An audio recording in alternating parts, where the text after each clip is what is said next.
அஸ்ஸலாமு அலைக்கும் வரஹ்மத்துல்லாஹி வபரகாத்துஹு.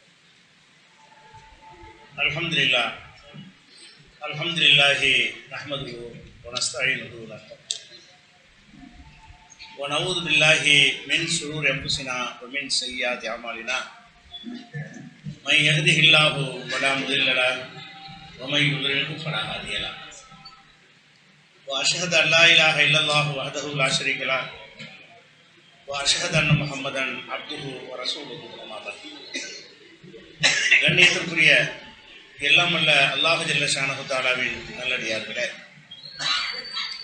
அல்லாஹுடைய பேரருளால் வக்ஃப் திருத்த சட்டம் எப்படி இஸ்லாமிய சமுதாயத்தை பாதிக்கும் என்பதை தக்க காரணங்களோடு அறிந்து கொள்வதற்காக இந்த நிகழ்ச்சி ஏற்பாடு செய்யப்பட்டிருக்கிறது. இது ஒரு பொதுக்கூட்டமாக ஏற்பாடு செய்யப்பட்டு இருந்தாலும் காவல்துறை அனுமதி மறுத்த காரணத்தினால் உள்ளரங்கு நிகழ்ச்சியாக இந்த நிகழ்ச்சியை நடத்தி கொண்டிருக்கிறோம். அந்த தலைப்பிற்கு போவதற்கு முன்னால் இது குறித்த ஒரு தகவலை உங்களுக்கு பதிவு செய்துவிட்டு தலைப்பிற்கு செல்லலாம் என்று நினைக்கிறேன். என்ன தகவல் என்று சொன்னால், இந்த 21ஆம் நூற்றாண்டில் நம்ம வாழ்ந்து கொண்டிருக்கிறோம். இந்த காலத்தில் எந்த மாதிரி முடிவெடுத்தது அறிவுபூர்வமாக இருக்கும் என்ற ஒரு பொது அறிவு இல்லாமல் காவல்துறை என்ன செய்கிறாங்கன்னா, உங்களை அனுமதி மறுத்துறோம் அப்படிங்கிறாங்க. நீ அனுமதி மறுத்தால் உலகத்தில் ஒரு வாரத்தில் 1 லட்சம் பேர் பார்ப்பாங்க. நான் அறையில் இருந்து கொண்டு நான் லைவ் போட்டாலும் லட்சக்கணக்கான மக்கள் இந்த செய்தியை பார்ப்பார்கள். அவங்களுக்கு சென்றடையும். ரகசியமாக பார்ப்பார்கள், ஒருத்தருக்கு ஒருத்தர் ஷேர் பண்ணி பார்ப்பார்கள். நீ கூட்டத்தை அனுமதி மறுத்ததுனால இந்த செய்தியை உன்னால் தடுக்க இயலுமா? எந்த காலத்தில் வாழ்றீங்க? பைத்தியக்காரத்தனமான ஒரு வேலையை செய்கிறோம் என்று கூட இந்த காவல்துறையில் படித்தவர்கள் இருக்காங்களே தவிர அறிவாளிகள் இல்லை. அறிவியினர்கள் தான் அதனுடைய அதிகாரிகளாக இருக்கிறார்கள் என்பதற்கு இந்த கோவையுடைய நிகழ்ச்சி ஒரு முக்கியமான எடுத்துக்காட்டு. அதில் அதை விட முக்கியமான விஷயம் என்னென்று கேட்டால், காவல்துறையுடைய வேலை என்னென்று கேட்டால், இந்தியாவுடைய அரசியல் சாசனம் வழங்கி இருக்கிற அந்த உரிமையை, ஒவ்வொருவருக்கும் வழங்கியிருக்கிற உரிமையை, ஒரே ஒரு மனிதனுக்கு வழங்கியிருக்கிற உரிமையை மீட்டு தருவது, காத்து தருவது தான் அவர்களுடைய கடமை. அதுக்கு தான் அவங்க சம்பளம் வாங்குறாங்க. நம்முடைய வரிப்பணத்திலையும் அவங்களுக்கு சம்பளம் போகிறது. அப்போ காவல்துறை எதற்கு இருக்கிறாங்கன்னு கேட்டால், பேச்சுரிமைக்காகத்தான் நம்ம போராடணும் வெள்ளைக்காரனை எதிர்த்து. அந்த பேச்சுரிமை 10 பேர் இருந்தாலும் அவனுக்கு அந்த உரிமை இருக்கிறது, 100 பேர் இருந்தாலும் அவனுக்கு அந்த உரிமை இருக்கிறது. அவன் 100 பேரை எதிர்க்கிற காரணத்தினால 10 பேருக்கு தரமாட்டேன்னு சொன்னால் அது ஒரு கையாளான கேவலமான, காரி துப்ப வேண்டிய ஒரு கேவலமான செயல் என்பதை காவல்துறை உணர்ந்து கொள்ள வேண்டும். உன் கடமை என்ன? ஒரு கும்பல் மிரட்டுகிறார்கள் என்பதற்காக அனுமதி மறுக்கிறோம் என்று சொன்னால், இந்த போக்கினால் தான் ஒரு காலத்தில் கோவை சேர்ந்தது. நீ சட்டத்தை கடைப்பிடிக்காம, சட்டத்தில் என்ன உரிமை இருக்கு அதை காப்பாற்றாம, கும்பல்களுடைய மிரட்டல்களுக்கு நீங்கள் பயந்து போன காரணத்தினால தான், அல்லது விலை போன காரணத்தினால தான் கோவை சீரழிந்தது. 50 வருஷம் பின்தங்கி போனதுக்கு என்ன காரணம்? இந்த கோவையில் இருந்த கேடுகட்ட காவல்துறை தான் காரணம். அந்த தன்மையை இன்னைக்கு வரைக்கும் அந்த காவல்துறை மாறவில்லை என்பதை நீங்கள் பார்க்கலாம். அதுக்கு சார்பு சொல்வதாக இருந்தால், இப்போ முதல்ல நம்ம ஒரு அரங்கத்தில் தான் நம்ம ஒரு நிகழ்ச்சி ஏற்பாடு பண்ணோம். இதுக்கு முன்னாடி அதை உங்களுக்கு நான் விளம்பரப்படுத்தலை. அதுக்கு ஏற்பாடு பண்ணி கேட்கும் பொழுது அரங்கத்தில் நடத்துவதற்கு அனுமதி இல்லை மறுத்து கொடுத்தாங்க. நல்லா விளங்கிக்கணும். என்ன சொல்லியிருக்கிறாங்கன்னு பாருங்கள். படிக்கிற உலகத்துக்கு செல்லான இவர்களை எப்படி நம்ம சந்திச்சுக்கிறோம். இவங்க என்னென்ன திருட்டு வேலை பார்க்குறாங்க, கட்ட பஞ்சாயத்தில் யாரெல்லாம் கட்டிக்கு வாங்குறாங்க, இந்த லிஸ்ட்டுகள்லாம் எடுத்துக்கொண்டிருக்கிறோம். இந்த காவல்துறையினர் எதற்கு இந்த வேலையை செய்தாங்கன்னு அது நம்ம தனியாக பார்த்து கொள்வோம். ஆனால் இப்போ சொல்ல வேண்டிய செய்தி என்னென்னு கேட்டால், கோவை D3 போத்தனூர் காவல் நிலைய காவல் ஆய்வாளர் அவர்களின் செயல்முறை ஆணை எழுத்து மூலமாக கொடுத்தது. என்ன கொடுத்துருக்குறாங்கன்னு கேட்டால், முன்னிலை எம் வேல்முருகன் காவல் ஆய்வாளர் D3 போத்தனூர் கோவை மாநகர். அது போட்டு என்ன செய்கிறாங்கன்னா, போத்தனூர் காவல் சரகம் கோவை மாநகர் போத்தனூர் காவல் நிலைய எல்லைக்கு உட்பட்ட போத்தனூர் மெயின் ரோடு பகுதியில் உள்ள ஃபாத்திமா கனி திருமண மண்டபத்தில் வரும் 19/1/2025 தேதி 8:06 மணிக்கு தேசிய தௌஹீத் கூட்டமைப்பு சார்பாக இஸ்லாமிய மார்க்க சொற்பு நிகழ்ச்சிக்கு அனுமதி மறுப்பது தொடர்பாக ஃபாத்திமா கனி மண்டபத்தில் ஏற்பாடு செஞ்சு மறுக்கிறாங்க. மண்டபத்தில் நடத்த மறுத்த எந்த ஒரு அதிகார வர்க்கமும் ஊப்பியில் கூட இருக்காது. ஊப்பியில் கூட இல்லாத ஒரு கேடுகட்டத்தனமாக இந்த கோவையில் உள்ள காவல்துறை நடந்திருக்கிறது. என்ன சொல்கிறாங்கன்னு கேட்டால், மனுதாரர் நம்ம மனுதாரர் ஜலால் அகமது மாவட்ட செயலாளர், கோவை தௌஹீது பேரவை தௌஹீது கூட்டமைப்பு என்பவர் தேசிய தௌஹீது கூட்டமைப்பு சார்பாக இஸ்லாமிய மார்க்க சம்பந்தமான சொற்பொழிவு நிகழ்ச்சி போத்தனூர் ரோட்டில் உள்ள பாத்திமா கனி மண்டபத்தில் 18/1/2025 ஞாயிற்றுக்கிழமை நடைபெற உள்ளதாகவும், இதில் தேசிய தௌஹீது கூட்டமைப்பு நிறுவன தலைவர் ஜெயனுல்லாபுதீன் கலந்து கொள்ள உள்ளதாகவும், இந்த நிகழ்ச்சிக்கு அனுமதியும் பாதுகாப்பு வழங்குமாறு மாவட்ட நிர்வாகத்தின் சார்பாக விண்ணப்பித்துள்ளார். இம்மனு தொடர்பாக விசாரணை மேற்கொண்டதில் மேற்படி நிகழ்ச்சியில் உரையாற்றும் பழமைவாதியானவர்கள் சுன்னத் ஜமாத்திற்கு எதிராக பேசுவதற்கு அதிக வாய்ப்புள்ளதாலும் இரு பிரிவினரிடையே ஏற்கனவே பகை இருப்பதாலும் அவ்வாறு சொற்பொழிவாற்றும் பட்சத்தில் சுன்னத் ஜமாத்தினர் எதிர்ப்பு தெரிவிக்க அதிக வாய்ப்புள்ளதாலும், மேலும் இந்நிகழ்ச்சிக்கு அனுமதி அளிக்கும் பட்சத்தில் தௌஹீத் ஜமாத் மற்றும் சுன்னத் ஜமாத்திற்கிடையே அடிதடி ஏற்பட்டு சட்டம் ஒழுங்கு மற்றும் பிரச்சனை ஏற்பட வாய்ப்பு உள்ளதால் இந்த நிகழ்ச்சி நடத்த அனுமதி மறுக்கப்படுகிறது. இதனை மீறி நிகழ்ச்சி நடைபெறும் பட்சத்தில் காவல்துறையால் தக்க நடவடிக்கை எடுக்கப்படும் என்பதை தெரிவித்துக் கொள்ளப்படுகிறது. எழுத்து மூலமாக தந்திருக்காங்க. அடே, ஒருத்தன் கருத்தை ஒருத்தன் எதிர்த்தா நீ அனுமதி கொடுக்க மாட்டியா? இப்போ திமுக அதிமுக எதிர்க்கிறானே அனுமதி கொடுக்குற, அதிமுக திமுக காரன் எதிர்க்கிறான், அவனுக்கு அனுமதி கொடுக்குற? ஒரே ஒருத்தன் தான் பேசணுமா? ஒவ்வொரு கட்சிக்காரன் எதிர்ப்பான், ஒவ்வொரு கொள்கைக்காரன் இன்னொரு கொள்கைக்காரன் எதிர்ப்பான். அப்போ ஒத்த கொள்கை உள்ளவனுக்கு தான் அனுமதி கொடுக்குறியா? அப்போ என் கோவையில் இந்து மணிக்கு அனுமதி கொடுக்குற? முஸ்லீம் எதிர்க்கிறானவன் முஸ்லீம்கள் எதிர்க்கிறார்கள் என்ற காரணத்தினால இந்து அமைப்புகள் எதுக்கு அனுமதி இல்லைன்னு சொல்லுவியா? அப்போ அவங்களுக்கு பிரச்சாரம் பண்ணுவாங்களாம். சுன்னத் ஜமாத்துக்காரர்களை எதிர்த்து பேச வாய்ப்பு இருந்தால் உனக்கு என்ன? எதிர்த்து பேசுவது சட்டவிரோதம் வந்தால் அதுக்குரிய வழக்கப்போடு. எதிர்த்து பேசுறதுல ஏதாவது தவறான விஷயங்கள் சட்டவிரோதமான அதான் உன்னுடைய கடமையை தவிர அவங்களுடைய எதிர்ப்பு கருத்து உள்ளவங்க இருக்கிறதுனால அவனுக்கு அனுமதி. மண்டபம்னா நம்மளை விரும்பி வரக்கூடியவங்க வருவாங்க. உதய இடப்படா கூட என் காதில் உழுகுன்னு சொல்லிடுவான். திருமண மண்டபத்தை நடத்துறதுக்கு எழுதும் பொழுது கோவை காவல்துறை சீர்கட்டு போயிருக்கிறது. கட்ட பஞ்சாயத்துக்காரரோடு கூட்டு வைத்துக் கொண்டு அவங்களுடைய கோரிக்கையை ஏற்றுக்கொண்டு இப்படி ஒரு பொய்யான காரணத்தை சொல்லுது. அப்போ நாங்கள் விளங்கி கொண்டோம் கோவை நாசமாய் போய் கிடக்கிறது என்று சொல்லி. கோவையில் எந்த உயர் அதிகாரி வரைக்கும் யாருமே நமக்கு நம்பிக்கை கிடையாது. எல்லா மண்டலத்தையும் பாசனோட எல்லாம் ஒரே டயலாக் தான் என்ன செய்யறாங்க, பேசுறாங்க. இதில் சொல்லக்கூடிய எந்த ஒன்றாவது ஏற்றுக்கொள்ளக்கூடிய சட்டம் உங்க பிரச்சனை வரும்னு சொன்னா அப்போ உங்க கடமை என்ன? எதுக்கு சம்பளம் வாங்குற? எதுக்கு உன்னை நியமிச்சிருக்கிறாங்க? வராத அளவுக்கு பாதுகாப்பு போடு. உன்னை பாதுகாப்பு தானே இப்போ கேட்குறோம். அப்போ அடித்தடி வர வாய்ப்பு இருக்கு. அப்போ அடித்தடி வர வாய்ப்பு இருக்குன்னு வர இடத்துல நீ தடுத்துருவியா? எங்கேயெல்லாம் அடித்தடை வருவதற்கு வாய்ப்பு இருக்கும் அங்கெல்லாம் கூட்ட கொடுக்க மாட்டீங்களா? அடித்தடை வாய்ப்பு இருக்குன்னா அரசாங்கத்துக்கு திரட்டன் பண்ணுறான்னு அர்த்தம். அரசாங்கத்தை அதிகார வர்க்கத்தை திரட்டன் பண்ணுறவங்க இருக்கிறான்னு சொன்னால் அவனுக்கு நீ பணிஞ்சு போவியா? அப்போ இப்போ காவல்துறை என்ன செய்கிறாங்கன்னா எல்லாரும் கிறுக்கனாக்குறாங்க. அனைவரையும் பைத்தியக்காரன் நினச்சிட்டு என்ன செய்கிறான்? இந்த மாதிரி ஒரு காவல்துறையில் உலகத்தில் எங்கேயுமே மண்டபத்தை நடத்துறதுக்கு குஜராத்தில் மறுக்க மாட்டான், ஊபியில் மறுக்க மாட்டான். அதனை முஸ்லீம்கள்ட்ட ஒரு சாரார் எதுக்கு எதிர்ப்பான்னு கேட்டால் காவிகள் எதிர்த்தா கூட மறுப்பான். ஏதோ மாற்று கருத்து உடையவங்களை இவங்க பேசுறீங்க அதனால நாங்கள் மறுக்கிறோம் அப்படின்னு சொல்வார்களே. ஆனால் இதை ஒரு காரணமாக சொன்னால் இல்லை காரி துப்பு, உலகம்னா காரி துப்புறது தான் அதில் லைவில் நான் சொல்கிறேன். இந்த செய்தி உலகம் முழுசும் போகும். தமிழக கோவை காவல்துறையை காரி துப்பாத குறையாக என்ன செய்வாங்க, மக்கள் விளைக்கணும்னு இப்படிமா இருப்பாங்க. ஒரு காவல்துறை அதிகாரியாக இருக்கிறவங்க பதவி பிரமாணம் எடுத்துக்கொண்டிருக்கிறான். எதை சொல்லி பதவி பிரமாணம் எடுத்துக்கிற? எங்களுடைய அனைவருடைய உரிமையை பாதுகாப்போம், அதுதானே உன்னுடைய பதவி பிரமாணத்துடைய அடிப்படை. உனக்கு மட்டும் கிடையாது என்று நீ சொல்வாயானால் அப்போ நீ எப்படிப்பட்ட ஒரு கேடுகட்ட நீங்கள் ஆட்கள் என்பதை உலகம் தெரிஞ்சுக்கிறதுக்கு தான் நான் என்ன செய்யணும். இந்த தலைப்புக்கு முன்னாடி இதை நான் சொல்கிறேன்.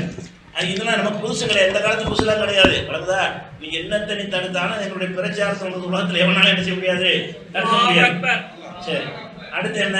இந்த உக்கடத்தில் போட்டோமா, உக்கடத்தில் பொதுக்கூட்டத்துக்கு பண்ணி பர்மிஷன் கேட்டோம். உக்கடத்தில் பர்மிஷன் கேட்கும்போது வாய் வழியாக நீ ஏற்பாடு செய்யுங்கன்னு சொல்லிவிட்டு அப்புறம் எழுத்து மூலமாக கொடுத்துருக்காங்க. எழுத்து மூலமாக கொடுத்த படிச்சேன்னு சொன்னால் இந்த மாதிரி உலகத்தில் எந்த ஒரு பொதுக்கூட்டத்துக்கு எந்த ஒரு கவர்மெண்ட்லையும் பிஜேபி ஆளுகிற மாநிலத்திலையும் இப்படி ஒரு நோட்டீஸ் கொடுத்துருக்க மாட்டாங்க. அந்த அளவுக்கு ஒரு கண்டிஷன்லாம் படித்து என்னன்னு செய்யும். என்னடா எந்த நாட்டில் வாழ்ந்து கொண்டிருக்கிறோம், சீனாவில் வாழ்கிறோமா இந்தியாவில் தான் வாழ்கிறோமா, என்ன மாதிரி ஆட்கள் வளர்ந்துக்கிறோமா? என்ன சொல்கிறாங்கன்னு கேட்டால், நாங்கள் உங்களுக்கு சில விஷயங்களை தந்திருக்கிறோம், சில கேள்விகள் நாங்கள் கேட்குறோம், இந்த கேள்விக்கெல்லாம் எழுத்து மூலமாக பதில் தாங்க அப்படின்னு கேள்வி கேட்குறாங்க. யாரே காவல்துறை இதெல்லாம் படித்து முந்தியெல்லாம் ஏட்டா இருந்து அப்படி வருவாங்க. இவங்கெல்லாம் ஐஏஎஸ் ஐபிஎஸ் படிச்சுட்டு வரக்கூடிய மூடர்கள் என்ன இருக்கிறாங்கன்னா கேள்வி கேட்கலாம் பாருங்க. அதிகாரிகள் கேட்குற கேள்வி, கண்டன பொதுக்கூட்டத்தில் எத்தனை நபர்கள் பங்கேற்பார்கள், அதில் ஆண்கள் பெண்கள் எத்தனை பேர் பங்கேற்பார்கள், ஒரு கூட்டத்துக்கு எத்தனை ஆம்பளை வருவான் எத்தனை பொம்பளை வருவான் என்று எவனுக்காச்சும் சொல்லிடுமா? எவனுக்காச்சும் கேட்டிருக்கிறியா? எந்த ஒரு கூட்டத்துக்காவது உங்க பொதுக்கூட்டத்துக்கு வரக்கூடிய ஆம்பளைங்க எத்தனை பேர், பொம்பளை எத்தனை பேர் யாருக்காச்சும் கேட்டிருக்கிறியா? எங்கள்கிட்ட கேட்கிறேன். அதே மாதிரி குழந்தைகள் பங்கேற்பார்களா? ஒரு கூட்டத்தை கேட்டா குழந்தைகள் பங்கேற்பார்களான்னு கேட்கலாம். வயது முதிர்ந்த மற்றும் ஊனமுற்று பங்கேற்க வாய்ப்பு உள்ளதா அப்படி அது ஒரு கேள்வி. பெண்கள், குழந்தைகள், முதியோர் மற்றும் உடல் ஊனமுற்றோர் பங்கேற்கும் பட்சத்தில் அவர்களின் பாதுகாப்பிற்காக செய்யப்பட்டுள்ள சிறப்பு ஏற்பாடுகள் என்ன? குழந்தைகள் வந்தால் அதுக்கு என்ன சிறப்பு ஏற்பாடு? முதியோர் வந்தால் வீல் சேர் அதெல்லாம் இருக்குதா? அது மாதிரி செய்யணுமா? அதெல்லாம் இருக்குதான்னு முதல் கேள்வி என்ன செய்யறேன்னா, ஒரு கிறுக்கம் கேட்குற மாதிரி கேட்குறாங்க. இவங்க பதில் கொடுக்கலாம். ஏன் கேட்டாங்கன்னா, இது பதில் கொடுக்காதீங்க, நம்மளை பைத்தியக்காரனாக்குறாங்க அப்படின்னு சொல்லி பதில் கொடுக்க வேணாம்னு சொல்லிட்டோம். அப்போ இந்த கேள்வி இந்த இதே இடத்துல இன்சென்ட் நடந்த எந்த ஒரு கூட்டத்தா நீ கேட்டுக்கிறியா? இனிமே கேட்பியா? இன்னைக்கு நாளைக்கு நடக்குது கூட்டம் செல்வபுரத்தில், அதே வின்சென்ட் ரோட்டில் நடக்குது, அது கேட்டியா? எத்தனை ஆம்பளை வருவாங்க, எத்தனை பொம்பளை வருவாங்க, எத்தனை குழந்தைகள் வருவாங்க, எத்தனை முதியோர்கள் வருவாங்க, முதியோர் வருவார்களா? இது யாருக்கு எல்லாருக்கும் இது கேட்கறது இருந்தால் எனக்கு கேட்கலாம். இதுவரைக்கும் நடந்த யாரிடத்திலும் எந்த ஒரு பொதுக்கூட்டம் நடத்துவதற்கும் இப்படி கேட்டது கிடையாது. பிஜேபி ஆளும் மாநிலத்திலும் கேட்டது கிடையாது. இது முதல்வர் என்ன செய்யறாரு? திராவிட மாடல் ஆட்சியில் எங்கே கோயம்புத்தூர் எப்படி கொண்டு போயிட்டு இருக்காங்கன்னு கவனிச்சுக்கோங்க, தகவலுக்கு சொல்றேன். ரெண்டாவது கேள்வி, கண்டன பொதுக்கூட்டத்திற்கு வருகை வரும் பங்கேற்பாளர்கள் உங்களை ஆடியன்ஸ் சொல்றாங்க. ஆடியன்ஸ்கள் கோயம்புத்தூர் நகரத்தை சேர்ந்தவர்களா அல்லது பிற மாவட்டத்திலிருந்து வருகிறார்களா? வர்றதுலாம் கோயம்புத்தூர் ஆளுங்களா, பிற மாவட்ட ஆளுங்களா? அவர்கள் எந்தெந்த மாவட்டம் மற்றும் அவர்கள் அழைத்து வரும் பொறுப்பாளர்கள் விவரங்களை தெளிவாக குறிப்பிடுவோம். எந்தெந்த மாவட்டம் தெரியுமா? நம்ம விளம்பரம் பண்ணுவோம், அவனா வருவான். இதுக்கு ஒரு பொறுப்பாளர் போட்டு அசம்பிள் பண்ணி கூட்டிகிட்டு வர்றதுக்கு மாநாடு நடத்துகிறோம், ஒரு பொதுக்கூட்டத்தை அழைப்பு கொடுப்போம். அப்போ என்ன செய்யணும்? யார் வர்றா, யார் அழைச்சிக்கிட்டு வர்றா, யார் தலைமையில் கூட்டிகிட்டு வர்றாங்க, இந்த விவரத்தை தரவும்னு கேட்குறாரு. இப்படி இருந்த பொதுக்கூட்டத்துக்காவது இந்த வில்சன் ரோட்டில் நடந்த பொதுக்கூட்டத்துக்கு யாருக்காக கேட்டிருக்கிறியா? எந்த ஒரு மாநிலத்திலேயாவது யாருக்காக கேட்டிருக்காங்களா? கேட்டது கிடையாது. ரெண்டாவது கேள்வி அந்த லட்சணமாக இருக்கா. மூணாவது கண்டன பொதுக்கூட்டத்திற்கு பங்கேற்பவர்கள் எந்த மாதிரியான வாகனத்திலாம் சொல்லணுமா? அம்பாஸ்டர் இத்தனை, ஆம்புலன்ஸ் இத்தனை, அது மாதிரி ஃபியட் கார் இத்தனை, டூ வீலர் இத்தனை அப்படின்னு எந்த மாதிரியான வாகனம், எந்த மாதிரியான வாகனத்தில் எந்தெந்த வழிகள், அதே வழின்னு சொல்லணுமா? அம்பாஸ்டர் இந்த ரூட்ல வருது அந்த இப்படி கேட்குறாங்க. நீ சிரிக்கிறே இல்லை. இந்த சிரிக்கிறதுக்குரிய கேடுகட்ட காவல்துறையாக தான் இந்த கோவை காவல்துறை இருக்குது. இது நீங்கள் இங்கே மட்டும் இல்லை, இங்கே மட்டும் கேவலப்பட மாட்டீங்க. இது சர்வதேசத்துக்கு இது மொழிபெயர்த்து ஆங்கிலத்தில் இந்தியெல்லாம் போகும். இந்த தமிழ்நாட்டில் இப்படி கேவலமான மோடியை மிஞ்சிற ஒரு கேடுகட்டவர்கள் இருக்கிறார்களான்னு அறிந்து கொள்வதற்கு தான் இது பேசுறது, வேற ஒன்றும் கிடையாது. அப்போ எந்தெந்த வழிகளில் வருகிறார்கள் அது விவரங்களை தெளிவாக இருக்குமா? 10 அம்பாசிடர் சொன்னால் பத்தாது, அது விவரமாக சொல்லணும். அம்பாசிடர் நம்பர்லாம் சொல்லணும். அதை வச்சவங்க நம்பர் போடுற வண்டிக்கு, அப்போ எந்த வண்டியில் வர வண்டிக்கு நம்பர் என்ன, இதெல்லாம் சொல்லணுமா? இது மூணாவது கேள்வி கேட்குறான். நாலாவது கேட்குறான், கண்டன பொதுக்கூட்டம் நடக்கும் நேரம் 6:30 மணி என மனுவில் குறிப்பிட்டுள்ளது. எத்தனை மணிக்கு நிறைவு வரும்? இது கேட்கலாம். இது சூடாக கேட்பாங்க. சரி, கண்டன பொதுக்கூட்டத்தில் மனுவில் குறிப்பிட்டுள்ளவாறு தேசிய பொதுக்கூட்டமைப்பு நிறுவன தலைவர் ஜெயலலிதாவின் தவிர வேறு முக்கிய தலைவர்கள் யாரும் பங்கேற்பார்களா அப்படின்னு கேட்குறாங்க. இதெல்லாம் பதில் சொல்ல வேண்டிய கேள்வி தான். நம்ம அந்த கேள்விக்கு தான் சொல்லணும். இது 2 கேள்வி பதில் சொல்கிற கேள்வி இருந்தாலே கிறுக்குத்தனமான கேள்விலாம் இருக்குது. இதுக்கு மட்டும் சொல்லிட்டு விட்டீங்கன்னா அதுக்கு என்ன செய்வான்? நீங்கள் அம்பாசிடர் சொல்லவில்லை, அதனால இல்லைன்னு சொல்ல போகிறாங்க, இல்லைன்னு சொல்வதற்கு தான் அதை கேட்டிருக்கிறான் அப்படின்னு நான் சொல்லிட்டேன். இது ஒரு கேள்வி. அடுத்த என்னன்னு கேட்டால், கண்டன பொதுக்கூட்டத்திற்கு வருபவரின் வாகனங்களை நிறுத்துவதற்கு எந்த இடத்தை தேர்வு செய்துள்ளீர்கள்? உள்ளூரில் நடக்கிற பொதுக்கூட்டத்துக்கு என் வாகனத்துக்கு இது தேர்வு செய்யணும். மாநாடு நடத்துகிறோம், தமிழக அளவுலேருந்து பல ஊர்களில் நாங்கள் மக்களை கூப்பிட்டா வாகனத்துக்கு ஏற்பாடு செய்யணும். பொதுக்கூட்டம் நடத்துகிறவங்க விளம்பரம் பண்ணுவோம், அவங்க இண்டிவிஜுவலாக வருவாங்களே தவிர வாகனம் ஏற்பாடு, பார்க்கிங் ஏற்பாடு செய்யணுமா? அப்போ ஒவ்வொரு மீட்டிங் இந்த பார்க்கிங் ஏற்பாடு தான் நடக்குதா? இத்தனை மீட்டிங் நடக்குதா? வாகன பார்க்கிங் காட்டணுமா? எங்களுக்கு வரக்கூடிய மக்கள்லாம் இந்த இடத்தில் வாகனத்தை நிப்பாட்டுவார்கள் என்ன செய்யணுமா? அதை தேர்வு செஞ்சு காட்டணுமா? அது மட்டும் இல்லை, ஒரு யாருடைய இடத்துல பார்க்கிங் ஏற்பாடு செஞ்சுருக்கிறீங்க, அப்படி இடத்தில் உரிமையாளர் அனுமதி பெற்று விட்டீர்களா? யாருடைய இடத்தில் பார்க்கிங் இருக்கிறது, அவ்வாறெனில் அனுமதி கடிதம் பெற்றளிக்கவும். இந்த இடத்தில் இன்னாருடைய இடத்தில் நாங்கள் பார்க்கிங் ஏற்பாடு செஞ்சுருக்கோம், அவர் இந்த இடத்துல அனுமதி கொடுத்துருக்காரு என்று கேட்கணும். இது யாருக்கா கேட்டிருக்கியா? பொதுக்கூட்டம் கேட்குறவங்க மாநாட்டு கேட்பாங்க, மாநாடுகளை கேட்பாங்க, மாநாட்டு நம்மளுக்கு கொடுப்பாங்க. ஏன்னா பல ஊர்களிலிருந்து மக்கள் வருவாங்க, வாகனங்கள் நிறுத்துவதற்குரிய வசதி செய்யணுங்கிறது கடமை. சாதாரண பொதுக்கூட்டங்களுக்கு இது கிடையாது. அது ஒரு விஷயத்தை வச்சுக்கிறேன். அடுத்த என்னன்னு கேட்டால், 7 கண்டன பொதுக்கூட்டம் நடைபெறும் இடத்தில் வேறு ஏதேனும் மத வழிபாட்டு தலங்கள் உள்ளதா? நீ தானே போலீஸ், உனக்கு தெரியாதா? மத வழிபாட்டு தலம் உள்ளதான்னு எதோ அமெரிக்காவில் அனுமதி கேட்ட மாதிரி அமெரிக்காவில் கூட்டுறது அனுமதி கேட்ட மாதிரி அங்கே கூட ஏதாவது வழிபாட்டுத்தலம் இருக்கா நம்மகிட்ட கேட்குறாங்க. அப்படியே வழிபாட்டுத்தலம் இருக்குதா இல்லையான்னு எங்களுக்கு தெரியும், உனக்கு தான் நல்லா தெரியும். இது ஒரு கேள்வியாக கேட்பியா? அது எந்த அருகேங்கிறது என்ன கணக்கு? நீ எதை வேணாலும் அருகண்ட, நீ இப்போ 2 கிலோமீட்டர் இருந்தாலும் அருகே இருக்குப்பேன், 20 கிலோமீட்டர் இருந்தால் அருகே இருக்குன்னு சொல்லுவேன். அருகே தூரம் எல்லாம் நீ என்ன முடிவு பண்ண போற? அப்போ வழிபாட்டுத்தலம் இருக்கான்னு பார்த்தீங்கன்னா எங்கேயாவது நடத்த கேளுமா? பல சமுதாய மக்கள் கடந்து வாழக்கூடிய பகுதியில் அருகருக்கு வழிபாட்டுத்தலம் இருக்காதா? இந்துக்கள் கூட்டம் நடத்துற இடத்துல பள்ளிவாசல் இருக்காதா? பள்ளிவாசல் இருந்தால் கொடுக்க மாட்டேன்னு சொல்லுவியா? அப்போ என்னது கேட்குறாங்க? நான் ஒரு மடையன் என்பதையும் காட்டுறாங்க. இவ்வளவு கேவலமான முறையில் என்ன செய்யறாங்க? அந்த அறிவின்மையை காட்டுகிறாங்க. ஜனநாயக உரிமை பறிக்கிறாங்க. ஜனநாயக உரிமையை பேச்சு உரிமை பறிக்கிற ஒரு காட்சியை பார்க்கணும். அதுக்கு அடுத்தது கண்டன பொதுக்கூட்டத்திற்கு புகைப்படம் வீடியோ மூலமாக ஒளிபரப்பு ஏற்பாடு செய்யப்பட்டு லைவ் பண்ணுறீங்களான்னு கேட்குறாங்க. அது வேணா சொல்லணும், லைவ் பண்ணுறீங்களான்னு கேட்பாங்க. அது சொல்கிற வழக்கத்தில் உள்ளது. ஆம், எனில் அந்த பணியில் ஈடுபட்ட நிறுவனங்கள் அதன் விவரம் அவர்கள் அதற்கான உரிமம் உள்ளதா? காவல்துறை கோரும்போது கண்டன பொதுக்கூட்டத்தை பதிவு செய்யப்பட்ட வீடியோ மற்றும் புகைப்படங்களை ஒப்படைக்க வேண்டும்ங்கிறாங்க. அது எந்த நிறுவனத்துக்காக நடத்துனாங்கன்னு சொல்லணும்னு அவசியம் கிடையாது. நாங்களே கேமரா வச்சு நடத்துவோம். இது கேட்க தேவை கிடையாது. ஒளிபரப்பு பதிவு செய்கிறீங்களா லைவ் பண்ணுறீங்களான்னா ஒரு நிறுவனத்தை தான் போய் செய்யணுமா? நாங்கள் சொந்தமாக வீடியோ வைத்து சொந்தமாக நடத்தினா அதுக்கு உரிமை வாங்கணும். உங்கள்கிட்ட இல்லாத உரிமை வாங்கணும்ன்றதை செய்கிறாங்க, அதை கேட்குறாங்க. அதுக்கடுத்து கண்டன பொதுக்கூட்டம் நடத்தி மேடை அமைக்க திட்டம் உள்ளதா? மேடை அமைக்க திட்டம் உள்ளதா? பொதுக்கு ஆம் எனில் அதில் எத்தனை நபர்கள் அமரலாம் என்ற விவரமும் அதன் நிலைத்தன்மை சான்றிதழுடன் மேடையில் அமைப்பினை அறிவிக்கும். நம்ம மேடையோட அளவு சொல்லணும், எவ்வளோ பேர் வருவாங்கன்னு கேட்குறது. அது வரைக்கும் கேட்கலாம், யூஸ்ஃபுல்லான கேள்வி. அதில் என்ன செய்யணும்னு கேட்டால் அது அந்த போட்டிருக்கிற மேடை இருக்குல்ல, அது என்ன தரத்தில் இருக்குது என்று சொல்லி அரசாங்க இன்ஜினியர்கிட்ட போய் கேட்டு அவர் நிலைத்தன்மை உறுதி செஞ்சு அவர் சர்டிஃபிகேட் கொடுக்கணுமா? இந்த மேடை 20 பேர் உட்காருவதை தாங்கும், 30 பேர் உட்கார்ந்து தாங்கும், சரிந்து விடாது. யார் கொடுக்கணுமா? அதுக்குரிய அதிகாரிகள் அதுக்கு ஒரு சான்றிதழ் வாங்கிட்டு போகணுமா? இப்படி எவனுக்காக கேட்டியா? எந்த ஒரு கூட்டம் நடத்துவதற்காக வேண்டி இந்த மேடையுடைய நிலைத்தன்மைக்கு சான்றிதழ்கள், மேடை நிலைத்தன்மைன்னு கேட்பார். நாங்கள் செஞ்சிருக்கோம்னு சொல்லுவோம். அதுக்கு சான்றிதழ் கொண்டு வரணுங்கிற ஒரு விதி எங்கேயாவது கேட்டிருக்காங்களா? இவங்க கேட்குறாங்க. அதுக்கடுத்து கண்டன பொதுக்கூட்டம் நடைபெறும் இடத்தில் இருக்கை வசதிகள் செய்யப்பட்டுள்ளதான். சேர் போடுறது அது கேட்கணும். எவ்வளோ இருக்கை செஞ்சுருக்கா, எத்தனை சேர் போடுறீங்கன்னு கேட்பாங்க. இது சில இடத்துல கேட்பாங்க, சில இடத்துல கேட்க மாட்டாங்க. இது கேட்குற கேள்வி, இதுவும் பிரச்சனை இல்லை. கண்டன பொதுக்கூட்டத்திற்கு ஜெனரேட்டர் மற்றும் மின்விளக்குகள் எதனை ஏற்பாடு செய்யப்பட்டுள்ளதா? இதுவும் கேட்கலாம், ஏற்பாடு செஞ்சுட்டு போயிடும். ஆம் எனில் அதன் திறன்தன்மை சான்றிதழ்னு விவரம் சான்றிதழ் கொடுக்கலாம். ஏன்னா அது கான்ட்ராக்ட் எடுத்திருப்பாங்கல்ல, அவங்களுடைய சான்றிதழ் வச்சிருப்பாங்க, அதை கொடுத்துடலாம். அதுக்கு அடுத்தது அப்போ கண்டன பொதுக்கூட்டத்தில் பங்கேற்பவருக்கு ஏதேனும் அவசர நிலை ஏற்பட்டால் அவர்களுக்கு மருத்துவ சிகிச்சை அளிக்க எத்தனை முன்னெச்சரிக்கை நடவடிக்கைகள் மேற்கொள்ளாது அது செய்யணுமா? ஏதாவது ஒரு விபத்து ஏற்பட்டு விட்டால், ஒரு மயங்கி விழுந்துட்டா அவசர சிகிச்சை அங்கே டெம்பரவரி ஆஸ்பத்திரி வைக்கிறாங்க. அவசர சிகிச்சை அளிக்க என்ன முன்னெச்சரிக்கை ஏற்பட்டுள்ளது? ஆம் எனில் அதன் விவரம் மற்றும் தொலைபேசி எண் அளிக்கும். மேலும் அவசர மருத்துவ சேவை வழங்கிடவும் அருகில் உள்ள சிஎம்சிக்கு எவ்வாறு கொண்டு செல்ல திட்டம் உள்ளதா? இந்த மாதிரி நோயாளி மயக்கம் போட்டுருந்தா சிஎம்சிக்கு போகிறதுக்கு எப்படி கொண்டு போவேன்? கூட கூட்டம் இருக்கும்போது அதுக்கு என்ன செய்யுது? அது பாதையெல்லாம் வச்சு விசாலமாக ரோடு போட்டு வச்சிருக்கிறியான்னு கேட்குறாங்க. எவனுக்காக கொடுக்க இடமா நீங்கள் இந்த கேள்வியை கேட்டீங்கன்னா அந்த இடத்துல எவனாவது கூட்டம் நடத்த வேணுமா? அப்போ எவனுக்கும் கேட்காத, எவன்கிட்ட கேட்க முடியாத ஒரு கேள்வி என்ன செய்கிற எங்கள்கிட்ட நீ கேட்குற. அப்போ அதன் விவரங்களை தெரிவிக்கணுமா? அதுக்கு அடுத்தது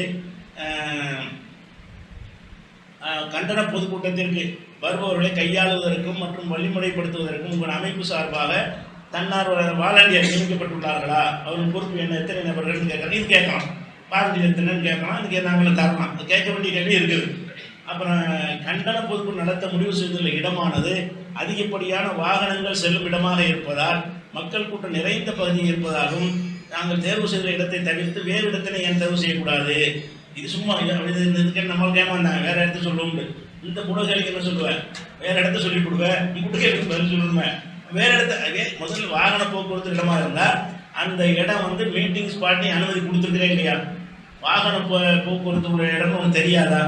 தெரிஞ்சுதானே இந்த இடம் தான் மீட்டிங்குடைய இடம்னு சொல்லி ஒதுக்கிடுவாங்க சில இடத்த. சில பிரச்சனைகள் இருந்தால் பரவாயில்லை, ஏதாவது இந்த ஜனநாயக உரிமையை மதிச்சாகணும் அப்படிங்கிறதுக்காக வேண்டி இதை கண்டுக்கிற மாட்டாங்க. வாகன போக்குவரத்து இருந்தாலும் சரி, ரூட்டை மாற்றி விட்டு அந்த பக்கம் போ இந்த பக்கம் போன்னு சொல்லி அவங்க தான் வாகனத்தை சீர் பண்ணுவாங்களே தவிர வாகன போக்குவரத்துக்கு இடம் இருக்கான்னு கேட்டீங்கன்னா ஒரு தொகுதியுடையும் ஒரு இடத்துல நடத்த முடியாது. ஊருக்கு வெளியே காட்டில் தான் போய் நடத்தணுமே தவிர ஊருக்குள்ளே எந்த இடத்துல நடத்த இயலாது. அதை ஒரு கேள்வியாக கேட்குறாங்க. அதுக்கடுத்து கண்டன பொதுக்கூட்டம் நடத்த முடிவு செய்த இடத்தில் மாலை நேரத்தில் அதிகப்படியான வாகனங்கள் இயக்கத்தில் இருக்குமா மாலை நேரத்தில், தவிர ஆம்புலன்ஸ், தனியார் வாகனங்கள் மற்றும் இருசக்கர வாகனங்களும் இயக்கத்தில் இருக்கும். ஆம்புலன்ஸும் அவசரமாக போயிட்டு இருக்கும். அதுக்கெல்லாம் உங்களுடைய கூட்டம் தடையாக இருக்குங்கிறாங்க. எனவே பொதுமக்கள் தங்கள் பொதுக்கூட்டத்தை நடத்தினால் மிகுந்த சிரமத்திற்கு உள்ளாக வாய்ப்பு உள்ளது. எனவே பொதுமக்கள் நலனை கருத்தில் கொண்டு தங்கள் மனுவை நிராகரிக்கக்கூடாது. அந்த இடத்துல அவசரம் ஆம்புலன்ஸ் போகிறவங்க இருப்பாங்க, காரில் போகிறவங்க இருப்பாங்க. அதையும் நாங்கள் நிராகரிக்கிறது, இதை தான் நிராகரிக்க காரணமாக இருக்கிறோம். இதை காரணமாக வைத்து உங்களுக்கு ஏன் அனுமதி இல்லைன்னு சொல்லக்கூடாதுன்னு எப்படி நீ இது காரணம் சொல்ல போகிறேன், இதுதான் காரணமாக காட்டுவேன். நாங்கள் ஆம்புலன்ஸுக்கு ஏற்பாடுலாம் பண்ணலை. ஏன் பண்ணணும்னா யாருக்கும் பண்ணலை, அந்த இடம் மீட்டிங் ஸ்பாட் ஒதுக்கி வச்சிருக்கிறேன். எல்லாரும் அப்படி தான் நடத்துகிறான். இந்த கேள்விகள்லாம் அனைவரும் கேட்டாலும் உலக மக்கள் கேட்கணும்ல. இந்த கேள்விகளை கூட்டம் நடத்துகிற அத்தனை பேர் இந்த விதிமுறைகளை கடைபிடிச்சாங்களா, இவ்வளோ கண்டிஷன் நடத்துனீங்களா? அப்போ அந்த மற்ற நாட்கள் கூட்டம் நடத்தும் போது ஆம்புலன்ஸ்லாம் போகாதா? அப்போ அது என்ன வழி செஞ்சுன்னு கேட்கணுமா இல்லையா? அந்த மாதிரி ஒரு கேள்வியை கேட்குறோம். உங்களுடைய கண்டன பொதுக்கூட்டத்தில் ஏதேனும் அசம்பாவிதங்கள் நடைபெற்றால் மேற்படி நிகழ்ச்சிக்கு பொறுப்பாளர்கள் யார்? யார் ஒன்று எழுதி அனுமதி கேட்டால் அவன் தான் பொறுப்பாளர். பொறுப்பாளர் யார்? அசம்பாவிதம் ஏற்பட்டால் அசம்பாவிதத்துலாம் ஒருத்தர் பொறுப்பாளி ஆகுவான். அவனால் ஏற்பட்ட அசம்பாவிதம் தான் பொறுப்பாளி ஆவானே தவிர அதில் ஏற்பட்ட அசம்பாவிதம் 2 பேர் பிடிச்சி தாராள பண்ணிக்கிறவங்க அது நான பொறுப்பு. அசம்பாவிதங்கள் ஏற்பட்டால் அதுக்கு யார் பொறுப்புன்னு என்ன செய்கிறாங்க கேட்குறாங்க. இது கேள்வி கேட்கவே கூடாது. எந்த ஒரு குற்ற செயலுக்கும் சம்மந்தப்பட்டவன் தான் பொறுப்பு. இது பொதுவாக உங்களுக்கு படித்தா நீங்கள் லாவில் இருக்கிறது. லா பிரகாரம் யார் பொறுப்பு அவனை பொறுப்பாளி ஆக்கணுமே தவிர அதை எழுதி கேட்குற ஒரு காட்சியை பார்க்கணும். அவ்வாறு பொறுப்பேற்கும் நபர்களின் பெயர் மற்றும் முகவரி தெரியப்படுத்தவும். அதே போன்று உங்களுடைய கண்டன பொதுக்கூட்டத்தில் வன்முறை நிகழ்வுகள் எதை பிளான் பண்ணி செய்வாங்க இருக்கு அப்படின்னு தெரியுது. சில ஆட்களை விட்டு எதை பிளான் பண்ணி செய்கிறது கடைசி கட்டமாக அங்கிட்டு சொல்லி வாங்கிட்டோம்னு சொன்னால் வன்முறைக்கு இவங்களே ஏற்பாடு செய்வாங்க. அப்படிதான் கேட்பாங்க. அந்த மாதிரி வன்முறை நிகழ்வுகள் மற்றும் குற்றச்செயல்கள் எதுவும் நடைபெறாமல் தவிர்க்க பொது அமைதியை பேரிட வேண்டி முன்னெச்சரிக்கை நடவடிக்கை உங்கள் மனிதனை நிராகரிக்கக்கூடாது என்று விளக்கம் தரவும் அப்படின்னு சொல்லி இவ்வளோ விஷயங்களை போட்டிருக்காங்க. இது ஒரு ஜனநாயக நாட்டில் பிஜேபி ஆட்சியில் கூட ஒரு பொதுக்கூட்டம் நடத்துவதற்கு கேட்கப்படாத ஒரு விஷயம். ரெண்டாவது, நம்ம அனுமதி கேட்ட இடம் யாரும் கூட்டம் நடத்தாத முதல்ல நாம தான் நடத்தக்கூடிய இடம் அல்ல. அது மீட்டிங் ஸ்பாட் என்று அரசாங்கத்தால் ஒதுக்கப்பட்டு இருக்கிற ஒரு இடம். அதில் பலரும் இணைஞ்சிருக்கிறாங்க. பல சமரப்பட்டவர்களும் மாற்றுக்கருத்துடையவங்க, முரண்பட்டவர்கள். இவன் இன்னைக்கு நடத்தான் நாளைக்கு அவன் நடத்தான் 2 ரீதியாக இருப்பான். ஒருத்தர் தாக்கி பேசியிருக்கிறார்கள். எல்லா விதமான கூட்டங்களும் அங்கே நடத்தப்படுகிறது. மீட்டிங் ஸ்பாட்டுக்கு அர்த்தமே அதுதான். அதில் போக்குவரத்து நீ சொல்ல புலமை இருக்க தான் செய்யும். இதன்படி தான் நீ அனுமதி கொடுப்பாயானால் அப்போ அனைவருக்கும் அதை கடைப்பிடிச்சா நமக்கு சங்கடம் கிடையாது. அழகாக கடைப்பிடிக்கிறாங்க. ஊருக்கு வெளியே எல்லாருமே ஊருக்கு வெளியே நடத்திக்கிறீங்க. ஊருக்குள்ளே யாரும் அப்படி சட்டம் போடணும். நீங்கள் செய்கிறபடி கூட்டம் நடத்துவதாக இருந்தால் கோயம்புத்தூர் சிட்டிக்குள்ளே யாரும் நடத்தக்கூடாது. ஊருக்கு வெளியே வயல் வரப்பட போய் என்ன செய்ய கூட்டத்தை போட்டு நடத்திக்கிறங்க. அப்போ ஆம்புலன்ஸ் பிரச்சனையும் வராது, பார்க்கிங் பிரச்சனையும் வராது, நீ செய்யக்கூடிய எந்த ஒரு பஞ்சாயத்தும் வராதுன்னு அங்கே தான் அப்படி சொல்லி பொதுவாக சட்டம் போடு.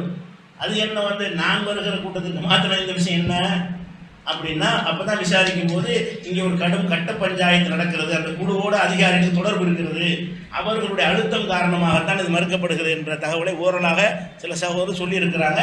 அதை ஆதாரத்தோடு திரட்ட சொல்லி இதை மேலதிகாரிகளுக்கு அரசாங்கத்தை நம்ம என்ன செய்வோம், கோவை காவல்துறை ஏன் நடந்து கொண்டது இல்லை, இதை இணைத்து இவர்கள் என்ன மாதிரி செய்து கொண்டிருக்கிறார்கள் என்பதையும் காட்டி மேல் நடவடிக்கைக்குரிய வேலையை நம்ம செய்வோம் என்பதை தெரிவித்துக் கொள்கிறோம். இதுக்கு எதிராக நம்ம அப்படி செய்யும் போது ஒரு 10 மாலையிட்டு அதெல்லாம் அந்த அணுகுணங்கள்ட்ட கிடையாது. முன்னாடி போட்டி விட்டு வாழ்த்து தெரிவிக்கிறோம்னா என்ன செய்யணும், ஈஸி அடுத்த நாள் படிச்சு கொடுத்துருவாங்க. நம்ம அந்த வகையில் அணுகலை. ஏன்னா தேர்தல் அரசியல் நம்ம இல்லாத காரணத்தினால எந்த ஒரு ஆட்சியாளர்கள்ட்ட அதிகாரி மந்திரிகள் அமைச்சர்களை இந்த விஷயமாக பார்ப்பது எது விஷயமாகவும் பார்ப்பது கிடையாதுன்ற ஒரு நிலைப்பாடு இருக்கிறதுனால நாங்கள் அந்த முயற்சி நாங்கள் செய்யலை.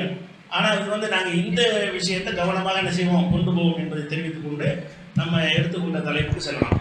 வகுப்புடைய விஷயத்துக்கு வாங்க. இதை கட்டிங் பண்ணி எல்லா பக்கமும் என்ன செய்யணும், நிகழ்வு பரப்பணும். நாங்கள் என்ன செய்வோம், சர்வதேசத்துக்கு கொண்டு போவோம். இந்த நான் பேசியது அப்படி ஆங்கிலத்திலையும் இந்திலையும் மொழிபெயர்த்த எல்லா பகுதிக்கும் இந்த செய்தி இப்படியும் தமிழகத்தில் காவல்துறை இருப்பார்களா, இப்படிப்பட்டவர்கள் காவல்துறையில் பணியாற்ற தகுதி உள்ளவங்களா, ஒரு மூளை உள்ள ஐபிஎஸ்சில் பரீட்சைலாம் கடுமையான பரீட்சைன்னு சொல்கிறாங்களே, அவங்க படித்த பரீட்சையில் இந்த மாதிரிலாம் இருக்குதா, அதெல்லாம் மனதில் தெரியணுமா இல்லையா, அல்லது ஐபிஎஸ் படிக்காமல் பாஸ் ஆகிட்டு வந்துட்டாங்களா என்னன்னு தெரியல, எல்லா வெளியுறவு கொண்டு வரணுமா இல்லையா, அதுக்காக தான் இந்த விஷயத்தை சொல்கிறேன். இது அவங்களும் ரெக்கார்ட் பண்ணிட்டு இருப்பாங்க, நம்மளும் என்ன செய்வோம் ஒரு இடத்துக்கு கொண்டு போவோம், இது உலகத்தெல்லாம் கொண்டு போவோம் என்று தெரிவித்துக் கொண்டு விஷயத்துக்கு வந்துடும்.